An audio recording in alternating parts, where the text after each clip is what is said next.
चलिए दोस्तों, आज हम जानते हैं कि प्लास्टिक के स्टूल में छेद क्यों होता है। क्या आपको पता है इसकी वजह? दुनिया में कई सवाल इतने सीधे और सरल होते हैं, फिर भी उनके जवाब बहुत से लोगों को नहीं मालूम होते हैं। ऐसे में आज बात प्लास्टिक के स्टूल की, जिसमें एक छेद होता है।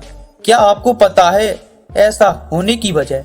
बहुत से लोगों की तरह क्या आपने कभी इस बात पर गौर किया है कि प्लास्टिक के आने वाले सभी स्टूल के बीच जो एक छेद होता है वो आखिर क्यों होता है?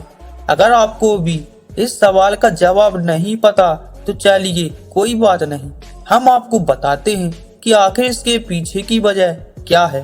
प्लास्टिक के उत्पाद बनाने वाली फैक्ट्री, चाहे ब्रांडेड हो या फिर लोकल, हर जगह प्रोडक्शन के लिए विज्ञान के सामान्य नियमों का पालन किया जाता है। तो स्टूल चाहे दुनिया के किसी भी कोने में बन रहा है, उसके बीच में एक बड़ा सा छेद यानी होल जानबूझकर इसलिए बनाया जाता है कि क्योंकि जगह की कमी के चलते आपका घर हो या दुकान, अक्सर प्लास्टिक के स्टूल को एक के ऊपर एक रखा जाता है। अगर इन स्टूलों में छेद नहीं होगा तो वह एक दूसरे के साथ चिपक जाएंगे। एयर प्रेशर और वैक्यूम की वजह से इन्हें अलग करने के लिए बहुत ज्यादा ताकत चाहिए होगी। जाहिर है कि सभी के लिए इस तरह उन्हें खींचना यानी अलग करना आसान नहीं होगा, इसलिए भी विज्ञान के नियम के हिसाब में स्टूल में छेद रहता है।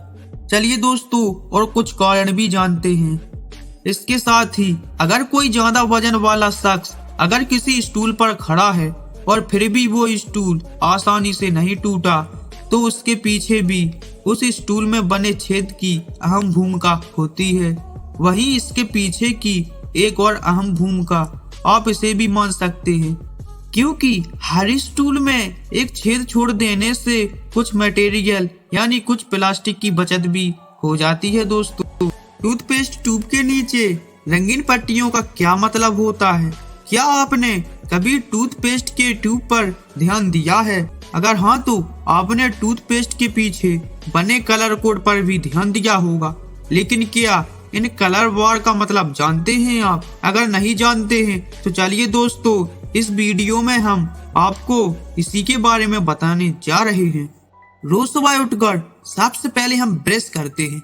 ब्रश करते वक्त अगर आपने कभी ध्यान दिया होगा तो देखा होगा कि टूथपेस्ट के नीचे की साइड पर एक कलर बार दिया होता है।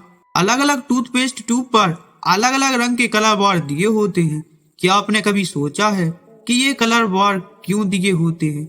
इन कलर बार का क्या मतलब होता है? सोशल मीडिया पर आपने कई साइट्स को ये दावा करते देखा होगा कि टूथपेस्ट के पीछे बने ये लाल, हरे, काले और नीले रंग का मतलब टूथपेस्ट में इस्तेमाल होने वाली सामग्री से होता है।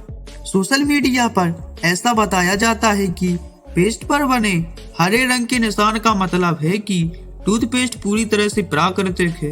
नीले निशान का मतलब है कि इसमें प्राकृतिक अवयवों और दवा का मिश्रण है। लाल निशान का मतलब है कि इसमें प्राकृतिक तत्व और रासायनिक तत्व शामिल हैं। और एक काले निशान का मतलब है कि इसमें सभी रासायनिक तत्व शामिल हैं। लेकिन इस दावे में कितनी सच्चाई है? चलिए दोस्तों, अब जानते हैं इन सभी की असली सच्चाई। Oral health care company Colgate ने अपनी वेबसाइट पर इस दावे का खंडन करते हुए इन बार कोड्स का असली मतलब बताया है।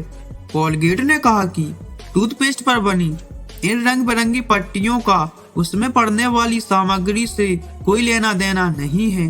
कोलगेट का कहना है कि इन रंगीन कोड्स का कारण टूथपेस्ट ट्यूब बनाने के तरीके से जुड़ा है।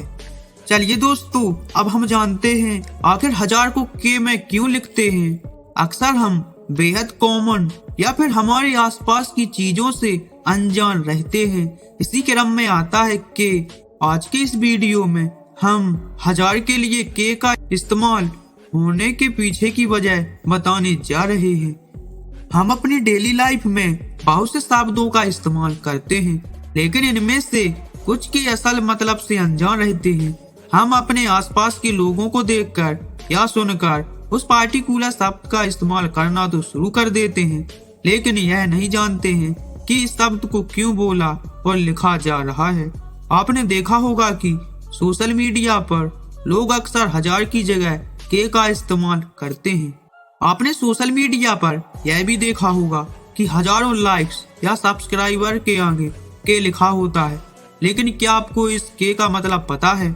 अगर नहीं है तो आज के इस वीडियो में हम आपको इसी की हिस्ट्री बताने जा रहे हैं। यह शब्द ग्रीक शब्द चिलियोई से निकला है, जिसका मतलब 1000 होता है। ऐसा माना जाता है कि के शब्द इसी शब्द से निकला है। दरअसल ग्रीक शब्द चिलियोई का इस्तेमाल जब फ्रेंच भाषा में किया जाने लगा तो इसका मतलब 1000 से बदलकर किलोग्राम हो गया था। अगर गणित की अच्छी समझ रखते हैं तो आपको पता होगा कि जब हम किसी चीज की 1000 से गुणा करते हैं तो उसे किलो कहते हैं। जैसे 1000 ग्राम को 1 किलोग्राम और 1000 मीटर को 1 किलोमीटर कहते हैं। इसके बाद से दुनिया में कई जगह 1000 की जगह के का इस्तेमाल किया जाने लगा।